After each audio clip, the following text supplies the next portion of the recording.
Leningrad, December 1st, 1934, 4:30 p.m. First Secretary of the Leningrad Communist Party, Sergei Kirov, entered the Smolny Institute building, greeted by his longtime bodyguard, Mikhail Borisov. Together, they headed up the stairs to the third floor, where top local party officials, including Kirov, had their offices. Waiting at the top were a couple of guards from the NKVD, the Soviet Union's secret police. Entry to this area required a party membership card, but they immediately recognized Kirov and let him through. His bodyguard, Borisov, had disappeared. As Kirov walked alone down the dimly lit hallway toward his office, one Leonid Nikolaev exited a bathroom just ahead. Upon spying the first secretary, Nikolaev turned his back, pretending to fuss with something, until Kirov passed behind him. Then, Nikolaev turned and followed Kirov, quickening his pace. They turned the corner. Nikolaev took 4 quick strides, drew his revolver, raised it behind Kirov's head, and Sergei Kirov was dead. His killer lay on the floor next to him. He may have attempted to shoot himself or simply fired once more into the air, waving his gun, but either way, he soon fell to the ground, unconscious. That such a high-ranking figure as Sergei Kirov could be murdered in plain sight was itself significant.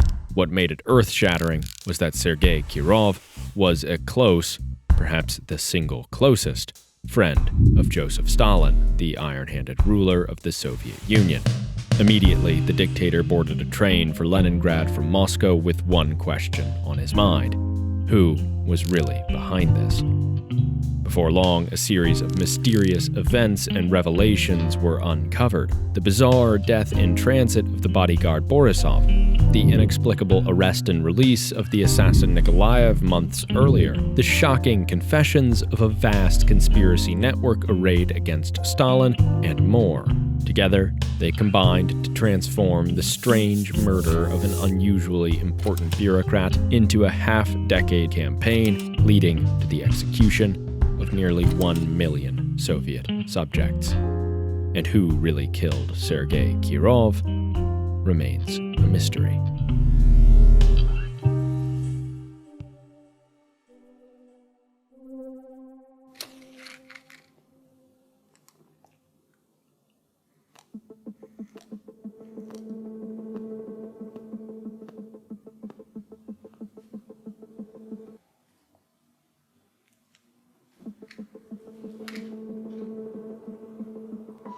To understand the theories surrounding Sergei Kirov's death,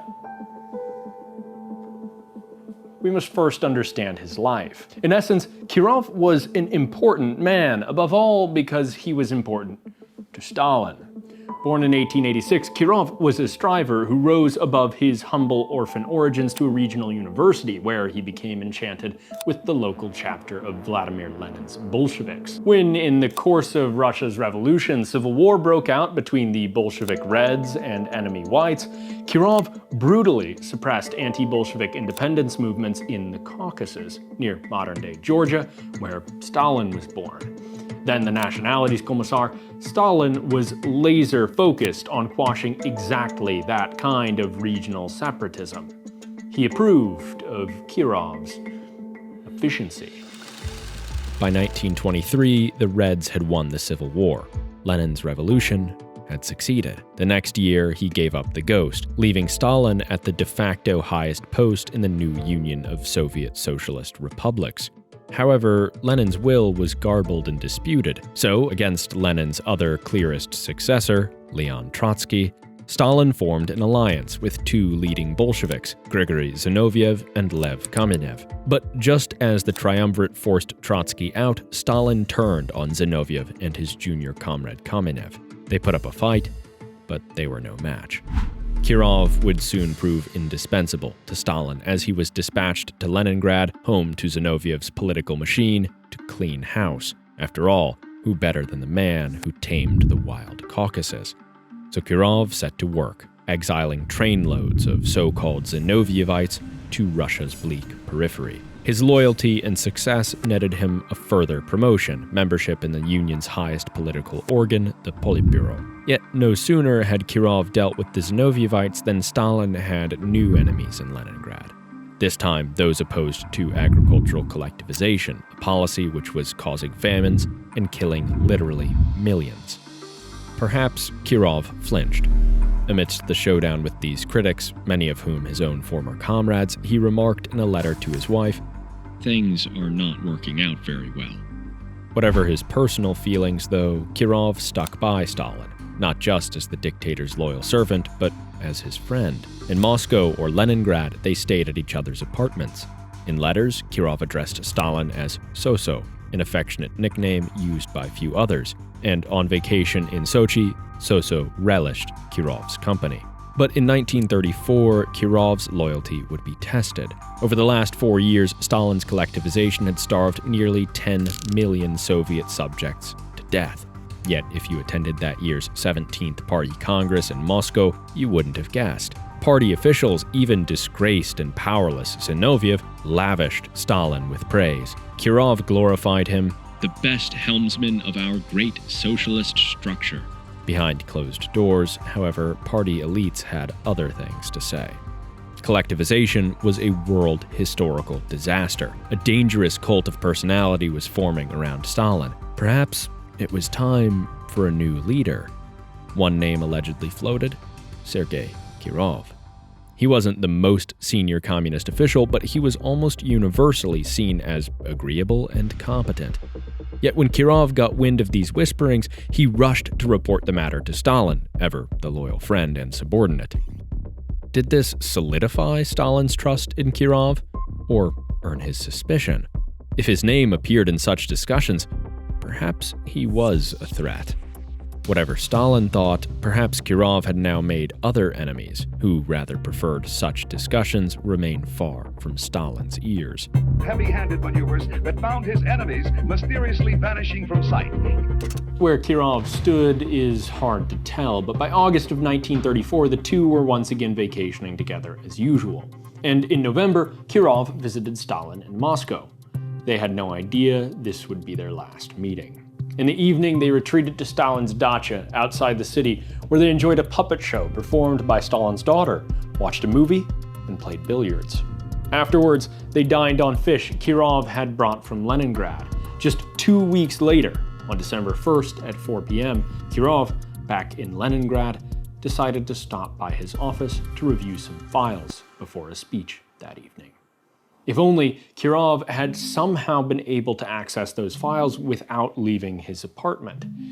If only he'd had AnyDesk, the amazing program that lets you access any of your devices from anywhere in the world at any time as if they were right there in the room with you. Whether you need to print something remotely, help a family member troubleshoot some tech woes, grab some files off your other computer, do something quick in a desktop program from your tablet, or just stay home to avoid being assassinated at your place of work, AnyDesk has you covered with lightning-fast responsiveness even on the slowest Soviet internet. Seriously, AnyDesk is an incredibly important tool for us. We use it to access all our old project files, which, thanks to AnyDesk, are available all over the world. Key when I was working in Japan and New Zealand. Go check out those videos. And the best part, AnyDesk is actually totally free for personal use. So checking it out at anydesk.com/spectacles is a great way to support the channel without spending a dime. We use it all the time to make these videos and seriously recommend it. Super easy and super useful. See for yourself for free at anydesk.com/spectacles. It could save your life, unlike Sergei Kirov. Within 30 minutes of the shooting, high-ranking Leningrad NKVD officers arrived at Smolny and began collecting witness statements. While some differed on details, in what manner did Nikolaev fall to the ground? Was he still holding the gun when he was found lying next to Kirov, or had he dropped it? Did anyone strike Nikolaev in response to the murder? Nearly all of them agreed on the essential facts of the case: the number and timing of the shots, the orientation of the men lying in the hallway, and Nikolaev as the lone gunman. The who was obvious. Nikolaev shot Kirov. The how was also quickly answered when a search revealed he carried a party membership card. the only credential necessary to reach the third floor. All that remained was why. In Moscow, Stalin had an idea. He slammed the phone down, shouting "Idioti!" and summoned Genrikh Yagoda. 20 minutes later, the NKVD central chief, the national head of secret police, appeared at Stalin's office. Back in Leningrad, deputy chief of the local NKVD, Fyodor Fomin, had made no headway interrogating the incoherent or otherwise catatonic Nikolaev when the phone rang. It was Stalin's line, but Fomin recognized his boss's voice. Yagoda asked if Nikolaev was wearing foreign clothes. He was not. Yagoda hung up. Minutes later, Fomin's phone rang again. Yagoda, same question. Still negative. But Fomin got the message. Stalin was headed to Leningrad, and he wanted to know who was really behind this. As soon as Nikolaev regained his senses, Fomin launched into his first recorded interrogation with a simple demand. Tell us who else participated in the organization of this attack with you. Nikolaev insisted. I prepared the whole thing by myself, and I told no one of my plans. His stated motive was distinctly personal. He'd been mistreated at his previous job, dismissed from the party, and, despite multiple pleading letters, received no relief from Kirov, Stalin, or anyone else. Disinterested in his story, Fomin pressed Nikolaev repeatedly to admit his accomplices, but to no avail. The next day, Stalin descended on Leningrad, and that wasn't what he wanted to hear. Seeking answers, he summoned Kirov's bodyguard Borisov to Smolny. But on the way from the NKVD offices where he was being held, Borisov's transport truck crashed, killing him. The guards accompanying him were unscathed. Moreover, Stalin learned that the NKVD had apprehended Nikolaev once before in October, lurking outside Kirov's apartment, but released him. Stalin smelled a rat. One day later, NKVD Central Chief Yagoda indicted his Leningrad subordinates for negligence, including the Leningrad NKVD chief and his deputy, Fomin. Admonishing the two, Stalin warned, "The murder of Kirov is the hand of an organization, but which organization is difficult to say right now." The following morning, the new lead investigator, supervised by Stalin appointee Nikolai Yezhov, opened with as telling a question as his predecessor. What influence did your connections to former oppositionist Trotskyites have on your decision to kill Comrade Kirov? Suddenly, Stalin's man was hunting for connections to the dictator's 1920s opponents, Trotsky, Zinoviev, and Kamenev, enemies whose power lay in Leningrad and whose supporters Kirov had dutifully purged. In fairness, entries in Nikolaev's diary uncovered days earlier mentioned the names of two known Leningrad oppositionists. To this opening question, Nikolaev averred that he knew these men as individuals, but not as a group, and he maintained that he'd acted entirely on his own. The next day, December 5th, Nikolaev was interrogated 5 times. The day after that, 7.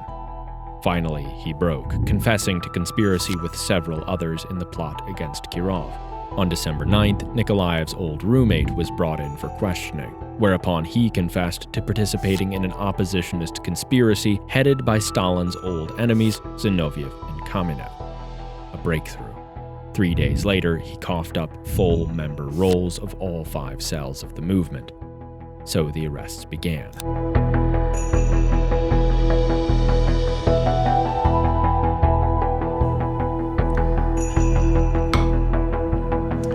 On the 28th, 14 individuals, including Nikolaev, stood trial for conspiring to kill Sergei Kirov. Within 24 hours, all accused were convicted and shot. Zinoviev and Kamenev stood trial in mid-January and were convicted of fostering a moral atmosphere critical of Stalin and Kirov and conducive to terrorism. Zinoviev was sentenced to 10 years, Kamenev to 5. Kirov's killers were dead, their role models confined to prison cells. Yet the investigation and continuing reports from secret police flooding Stalin's desk painted a frightening image. All these criminals were just the tip of the iceberg. Zinoviev, Kamenev, Trotsky, They all had countless supporters, countless knives in the dark, searching for Stalin's back. Within 2 months, nearly 12,000 Leningraders were arrested on charges of terrorism, espionage, and more. Over the next 2 years, the NKVD arrested over 500,000 people across the USSR, executing more than 4,000. Except with each arrest, each execution, the worrying reports just increased. The Kirov case, closed by the sentencing of Zinoviev and Kamenev, was suddenly reopened in 1936. Overseeing it would be the man Stalin had trusted to take over the Leningrad investigation in December 1934, the man who uncovered the Zinovievite conspiracy where others had failed, Nikolai Yezhov. Within a month, Zinoviev and Kamenev confessed not just to creating a terrorist moral atmosphere, but to direct participation in the conspiracy against Kirov. In August, they were tried, convicted, and shot. In the process, Yezhov uncovered more enemies, and so the campaign continued, turning deeper inwards to the NKVD itself. Yezhov discovered it had been Yagoda who'd given orders to release Nikolaev after his first arrest in 1934, and who ordered Borisov to hold back from Kirov. Moreover, under interrogation, the driver of the truck which had crashed and killed Borisov made a shocking admission. A Leningrad NKVD operative had deliberately crashed the vehicle, presumably to kill Borisov and cover the NKVD boss's tracks. By the time Yagoda faced trial in 1937, he was joined by myriad others, all of whom confessed to forming a broad conspiracy network which since 1932 had plotted to kill Union leadership, succeeding against their first target, Kirov. All pleaded guilty, were convicted, and shot. But to ensure this network of conspirators was truly excised, Stalin couldn't stop there. He directed Yezhov to institute mandatory arrest and execution quotas. By May of 1937, party members with no record of opposition were being rounded up by Yezhov's NKVD. By July, almost every provincial party secretary was in prison, if not already tried, convicted, and shot. Over the next year and a half, official NKVD records count 1.5 million arrests and precisely 681,692 executions. Hundreds of thousands more surely perished from abuse in the Far East's concentration camps. Further still, literally tens of thousands of deaths may simply have been forgotten in a rounding error. Of the Union's 100 million working-age subjects, nearly 1% were murdered by the state in this campaign, motivated ultimately by the death of one man, Sergei Kirov. But could this be true? Could it really be the case that millions of potential terrorists were spread across the Union, infiltrating every level of government, plotting to kill Stalin? Could Nikolaev have been merely one member of an anti-Kirov Zinovievite conspiracy in Leningrad? Well, let's take a look. According to Stalin's official conspiracy theory, Nikolaev's means are not very important or controversial. He was a veteran of the Civil War, and many such men retained their service pistols. Though it expired in 1931, he did carry a license for the weapon. Nothing altogether unusual. That he had the opportunity to make his attack on Kirov, however, was of significance. According to Stalin, the NKVD was party to the plot against Kirov, responsible for Nikolaev's release in October and for Kirov's bodyguard Borisov's absence at the moment of assassination and subsequent death in transport. Yet the evidence on all three fronts is dubious at best. As for Nikolaev's October arrest and release, he appears to have posed no threat to Kirov at the time. In fact, he wrote a letter to Kirov 2 weeks later, begging for help and swearing himself a loyal warrior for the party line. As such, there seems nothing amiss about the responsible officer's behavior because, in his own words, 1. Nikolaev's identity was fully established. 2. Nikolaev was a party member. 3. Nikolaev, who worked in Smolny, knew Kirov. And 4. Nikolaev's attempt to approach Comrade Kirov with a request for a job assignment was natural and not suspicious, as there had been such cases before and afterwards. Indeed, according to NKVD daily logs, every single person taken into custody like this between October and November was similarly released, without issue. As for the mysterious absence of Borisov on the scene and his suspicious death, that's a bit more complicated, and it's central to the second theory of who really killed Kirov, so we'll deal with it in a minute. For now, let's just take it for granted that Borisov and the NKVD collaborated in Kirov's death, and that the NKVD killed him to cover their tracks. Where does that leave us? Well, Nikolaev's means are essentially uncontested, while his opportunity was provided by the collusion of secret police and Kirov's bodyguard. Yet, even if the NKVD had a hand in Kirov's death, what evidence is there that a vast anti-Stalin conspiracy really motivated them and Nikolaev? For one thing, Nikolaev's confession of conspiracy came only after nearly a week of intensifying interrogation. While there's no evidence to suggest he was tortured, there's plenty to suggest that he was manipulated with false assurances of his own and his family's safety, a conceivably effective tactic with such a mentally vulnerable prisoner. Moreover, the supposedly traitorous context in which Nikolaev wrote of his Zinovьevite associates in his diary was in fact the opposite. Nikolaev describes them critically, accusing them of traitorous behavior against Stalin. Further, Zinoviev and Kamenev aren't mentioned in any interrogation protocols prior to December 4th, more than 48 hours into the investigation and after Stalin's appointees took over, at which point, suddenly, oppositionist Trotskyites are the subject of the first question put to Nikolaev that day. In fact, Yezhov testified to the Central Committee in 1937, saying, Comrade Stalin, as I remember it, called me in and said, look for the killer among the Zinovievites. I should note that Yagoda did not believe in that. Comrade Stalin had to intervene. Comrade Stalin called Yagoda and said, look, we're going to smash their faces. Zinoviev has admitted his guilt. Trotsky is said to have given final instructions against the life of Stalin. Yezhov is not a perfectly reliable source, but these comments, combined with the abruptness of the investigation's turn and the discrepancies between Nikolaev's diary and his confessions, are altogether plenty enough to cast doubt on Stalin's official story of a Zinovievite conspiracy. Yet it remains possible, and if you'd like to dive deeper into it or any of the other theories we discuss, we release a bonus podcast doing just that for every video over on our Patreon. Go check it out. But while we can't say for sure that Zinoviev and Kamenev didn't mastermind Kirov's murder, by looking at a couple more theories, we may gain a clearer picture of relative degrees of plausibility. We may also, in turn, gain a better understanding of how exactly this one death ballooned to nearly 1 million executions in just a few years. To that end, if Stalin was cold and calculating enough to slander Zinovievites to death, sanctioning a cascade of carnage across his empire, could it be possible it was him who had Kirov killed in the first place, as a sort of casus belli for his reign of terror?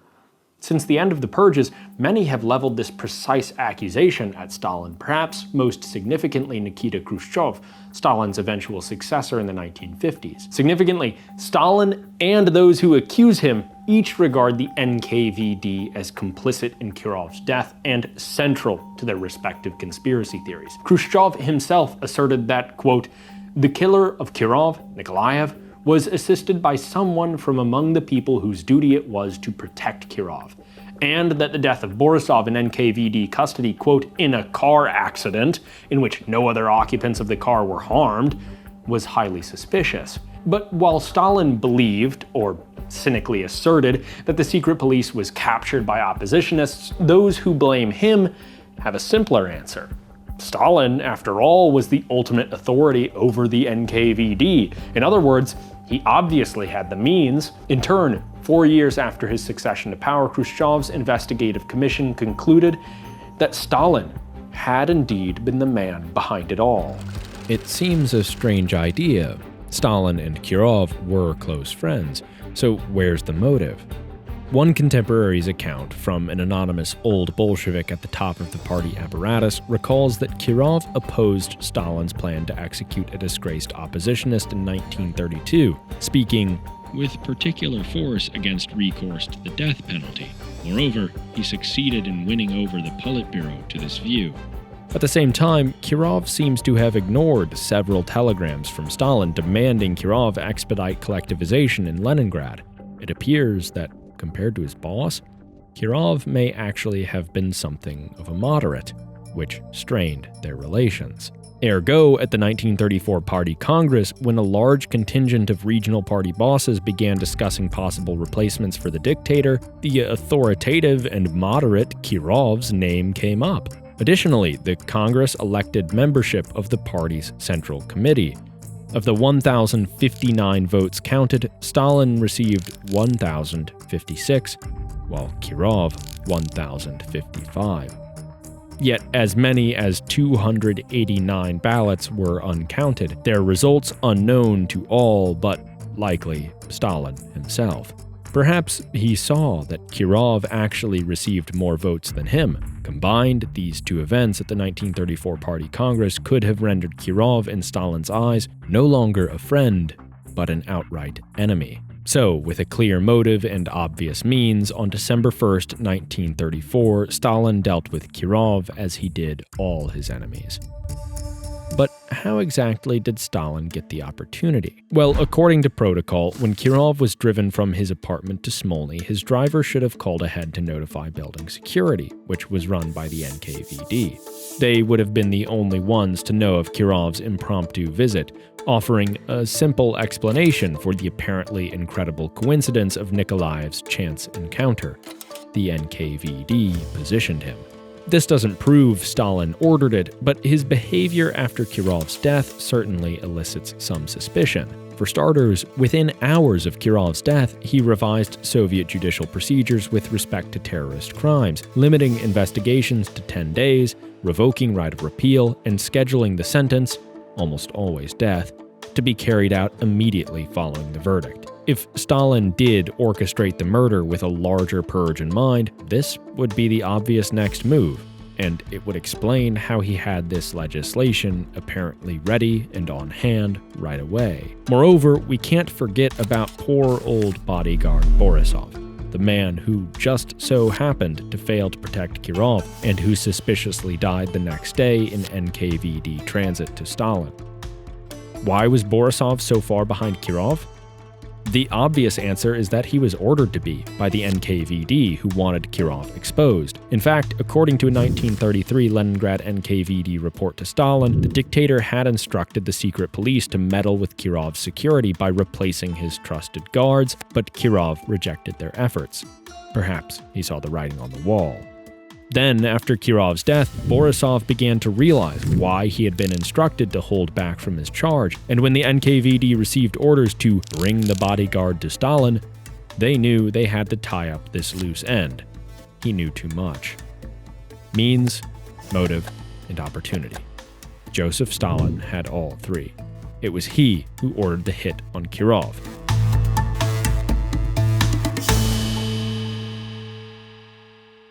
But there are a few problems here. Sure, Stalin attempted to adjust Kirov's guard in 1933, but that was before the 17th Party Congress, when Stalin supposedly gained the motive to act against his friend. Moreover, Borisov had been Kirov's bodyguard for over a decade, but by 1934 was nearly 55 years old and had limited mobility. Therefore, it's hardly surprising that he lagged behind after Kirov climbed 3 flights of stairs to the Smolny corridor where he was shot. As for Borisov's death, Stalin himself convened a commission of experts to evaluate skull fractures, the street he was found on, the vehicle condition, and any skid marks.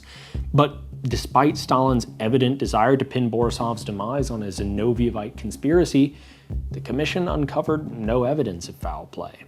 Modern reviews of the original commission's work have largely confirmed this view, suggesting that tying Borisov's death to NKVD conspiracy of any kind is likely misguided. Further still, the confession from Borisov's driver that an NKVD officer deliberately crashed the truck, well, that was extracted with sleep deprivation and physical torture. In exchange for his cooperation, the driver lived to tell the tale, which he did in 1956. There's no question Stalin could have ordered a hit on Kirov, obviously. But why would he? Maybe Kirov flinched to fully enforce collectivization, but by 1934 he'd embraced Stalin's demands, and that anonymous old Bolshevik who recounted Kirov's opposition to Stalin, it turns out he wasn't a Bolshevik at all, but a longtime exile from a different political faction. Additionally, it wasn't all that uncommon for votes to be discarded at party congresses. And finally, Stalin's suspicious judicial legislation is explained just as easily by his habitual paranoia, heightened following the murder of his close friend. Altogether, this narrative of Stalin's motive is backed up by a garbled, patchwork, and ultimately unreliable account of events, which defies the otherwise accepted understanding of his relationship with Kirov. And that's all without mentioning that a secretive hit job just wasn't his style. Why hide it when you could publicly disgrace your enemy and valorize his destruction at your hands? And as for Khrushchev's commission and its guilty verdict against Stalin, well, that's about as reliable as the torture-extracted confessions and show trials, which formed the backbone of Stalin's purges. Khrushchev was consolidating his own power, and maligning Stalin offered a solid pretext to replace his one-time supporters with new officials loyal to Khrushchev. So perhaps there was no conspiracy, no grand exposure of secret plots. Is it possible Nikolaev merely acted alone? At first, it seems hard to believe. Born in 1904, Nikolaev joined the revolution at 13, soon serving as a village Soviet chairman. At 20, he was a member of the Communist Party, working in the Communist Youth League. He had a son, whom he named Karl Marx, and he raised money in his apartment building to erect a bust of the political economist. But by the time he was 30, Nikolaev was fired from his 16th job in the party apparatus. Life in the party was not easy on Nikolaev. And when in March 1934 he refused mobilization, basically to lecture railroad workers in Marxist theory and Stalinist propaganda, he faced a Leningrad party commission. Minutes record his behavior as rude, extremely unrestrained, hysterical. One member present asked, "Is Nikolaev's psychological condition normal?" In turn, he was stripped of his party membership. The decision unanimous. Though he successfully campaigned for his reinstatement by May, he retained a censure on his record and proved unable to find work. His diary and other notes reflect a slow descent from frustration into panic and despair. In July, he wrote to Kirov. In August, he complained to Stalin, "I have been sitting without work for 5 months. All of this has had a deep effect on me, that I am left completely helpless and sick. I have no life, no work, no path." In October, less than a week before his first arrest, he wrote to the Politburo, of which Kirov was a member, "I request that I be given, in the first instance, in the shortest possible time, treatment at a sanatorium resort. But if such a possibility does not exist, then I must give up belief and hope in a rescue." None of his letters ever met with a response. By early November, Nikolaev began to write difficult-to-decipher plan notes in his diary, referencing Smolny and Kirov's apartment and laying out sequences of actions to undertake in different scenarios, as well as sketches of Kirov's daily routes. In Nikolaev's own words, his motive was simple. "The attempt on Kirov's life had the main goal of making a political signal before the party that over the last 8 to 10 years of my life's road and work, there has accumulated a backlog of unfair attitudes towards a living human being." This hardly proves Nikolaev wasn't part of a broader conspiracy, but it does prove that he had a personal motive, that he didn't need a broader conspiracy or political allegiance to Zinoviev or prodding from the NKVD to do what he did. Moreover, while there may be no direct proof against a plot, it's hard to imagine this evidently unstable character as the chosen weapon of any conspiratorial mastermind. As for opportunity, we've seen how allegations of NKVD collusion rest on shaky grounds at best, but one question remains. How did he happen to be on the 3rd floor of Smolny when Kirov arrived? According to an interrogation on December 3rd, Nikolaev was searching for tickets to a party meeting that evening, presumably to get close to Kirov, who was scheduled to speak. Smolny, one of several former workplaces, was not his first stop, but he ended up there for over an hour. It wasn't until he ventured up to the third floor, to which he would have had access despite the censor on his party membership card, where around 2:30 he encountered an acquaintance who offered him a ticket on the condition that Nikolaev return for it that evening. Satisfied, he went on a walk and returned to the institute around 4:30. At that point, in his words, "Going up to the third floor, I went into the bathroom, relieved myself, and exiting the bathroom, I turned left. After taking 2 or 3 steps, I observed Sergei Mironovich Kirov approaching me along the right wall of the corridor, perhaps 15 to 20 steps away." In essence, the answer is dumb luck.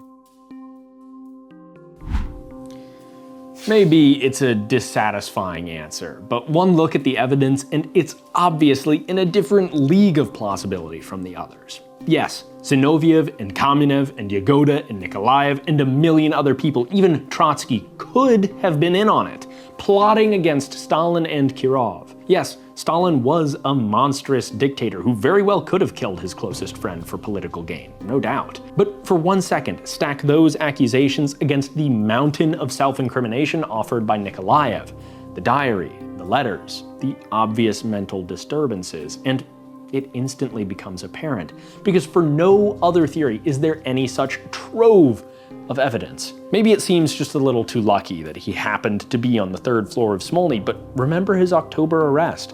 Even if assassination hadn't occurred to him that day, he went on to study Kirov's routines, watching him for weeks. Even if he hadn't run into Kirov on the third floor that day, it's just as likely he would have gotten a ticket to that evening's meeting and taken his shot then. Or on the Leningrad train station platform, where he repeatedly waited for Kirov returning from Moscow, or some other day on his route home from Smolny. Nikolaev was determined, and even if he failed, maybe he wouldn't have been the last to try. Because it wasn't just irrational suspicion on Stalin's part. Leningrad was full of disaffected civil servants, bureaucrats, and functionaries. Moreover, the Union itself may have been full of disaffected subjects. As Nikolaev observed in his diary in late October, 1,000 generations will pass, but the idea of communism will not be made flesh. For themselves, complete personal security. For us, the most unbearable measure of punishment. For themselves, for their wives and children, garages with automobiles. For us, stale bread and a cold room. In truth, Nikolaev was right in his assessment. And though the party's ever-active domestic propaganda machine blinded many to this fact, could he really have been the only one to recognize it? To that very point, in this light, it begins to become less and less confusing how one murder devolved into the legalized execution of 1 million people. Because this was a sick system led by a sick man, possessed by a sick ideology. Think about it this way. In a democratic system, in theory, those in power have an incentive to deliver benefits to the public, relying as they do on the consent of the governed. This can create a symbiotic relationship whereby the public supports those in power on the basis of those in power supporting the public. Of course, this relationship depends on functioning competition, which offers voters choices and invites participation, which may be more or less healthy from country to country. The Soviet regime, by contrast, did not develop such systems of public accountability. Instead, Lenin, Stalin, and their revolutionary comrades quickly rejected democracy because their communist ideology demanded the centralization of just about everything in society: allocation of resources, prices for services, assignment of public jobs, even life and death. In turn, they created a massive totalitarian state to see the revolution through, in essence because the workers' revolution was too important to be entrusted to, well, the workers. This centralization and lack of accountability, however, did not create an efficient revolutionary machine. In the end, its results were simply disastrous. First, it eroded the incentives for competence in favor of loyalty. Government officials weren't accountable to the public, but to superiors. Execution of demands and the meeting of centrally determined quotas trumped public welfare. Stalin's collectivization, which Kirov dutifully carried out alongside thousands of others and which killed 10 million innocents, is a prime example. Second, it incentivized secrecy, propagandization, and violent repression, since public knowledge of widespread incompetence and/or abuse might lead the public to resort to its only recourse against those in power: revolution. To that end, without elections, the regime's only means of resolving political disputes was violence. Now introduced to this unwieldy, violent mess of a political order, one Joseph Stalin. In the words of scholar Matthew Lenoe, whose research constitutes a backbone of this video, Stalin was a vengeful and power-hungry man, and possibly a sadist in the clinical sense. But he was also a true believer in the revolutionary ideology he espoused. His massive death tolls were not accidents, but products of a complete disregard for human life in comparison to the imagined utopia to be achieved for the sake of the collective. Not that such a thing is possible anyway. It was this set of conditions, of widespread poverty, of a security apparatus capable of repression but not of maintaining actual security, of a megalomaniacal ideologue and the dysfunctional political system he fathered, that made it possible for the unstable and unhappy Nikolaev to walk into the Smolny Institute and kill Sergei Kirov, and then for Stalin to unleash a reign of terror. The reality of the crime may be less exciting than the lurid, vast, and shadowy conspiracy theories, but it is, in its own way, far more revealing than all of them.